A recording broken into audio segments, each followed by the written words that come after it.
Hunger is one of the most powerful chemical messages sent by the body to the brain. It's a physiological bodily response we all experience that clearly tells us when we need to eat. And yet so many of us have completely lost touch with our body's hunger signal. If you've got a history of dieting or disordered eating, you may no longer even be aware of what your body's natural rhythm for hunger even feels like. If you have a history of binge eating, maybe you can't even remember the last time you gave your body a chance to speak to you and let you know when it was genuinely in need of food. In diet culture, we've subtly been taught to ignore our appetites or to fight our cravings, so we tend either to resent our hunger or suppress it, for fear it will lead us astray and down into deep, dark pits of guilt and remorse. We've become confused between our psychological cravings and our body's biological need for food. In not allowing our bodies the chance to speak to us, we tend to be guided by our emotional cravings, which too often lead us to the fridge, the cookie jar, the supermarket, the bottom of an ice cream tub. It isn't our biological hunger that's leading us astray, it's our emotions. It's our mind. Our emotional cravings aren't brought on by the body. They're caused by psychological needs. This means we may think we're craving food when actually we're craving something much deeper. That's what this book is all about. So why fight our desire for food when it's our emotions we need to actually address? When I was 18, I went completely berserk when my mum casually remarked to herself, "Whoops, I haven't even had my lunch yet. I completely forgot to eat today." Blood coursed through my veins and my jaw clenched up. I lost my shit. "You forgot to eat?" I screamed at her. "How on earth can you just forget to eat?"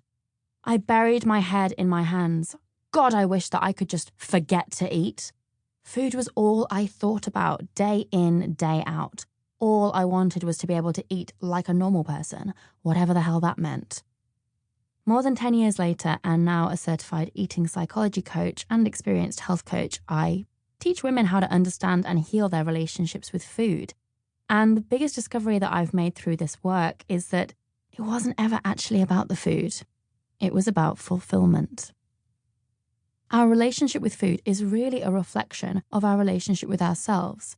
So when we prioritize healing and improving the relationship we have with ourselves, practice deep self-inquiry and loving and accepting all parts of ourselves, our perceived food cravings often seem to vanish all by themselves, no diet or willpower required. Why? Because to live at peace with food is to live at peace with ourselves, and vice versa. When we find peace within ourselves, we also naturally find peace with food. This is why healing our relationship with food is not just about finding a balance with our weight. It's about so much more than that. Healing your relationship with food can unlock a doorway to spiritual and emotional growth. When we are unhappy or unfulfilled, normal eating slides into overeating or undereating or another unhealthy relationship with food. When we don't feel truly fulfilled by our lives, this is when addictive habits creep in.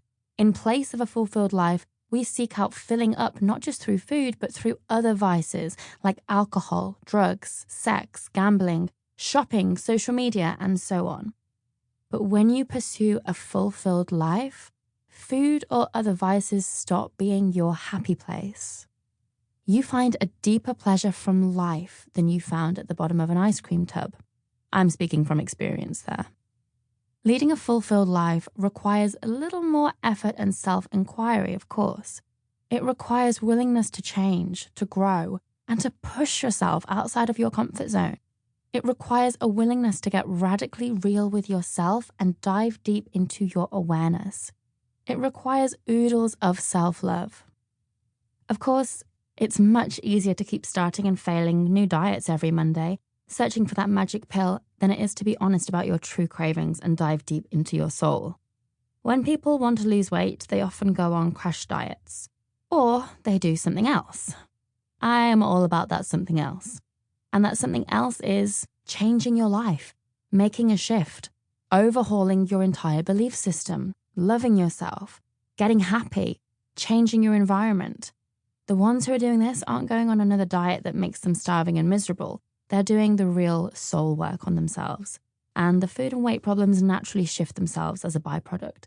These people glow with happiness, inner confidence, and fulfillment. That's the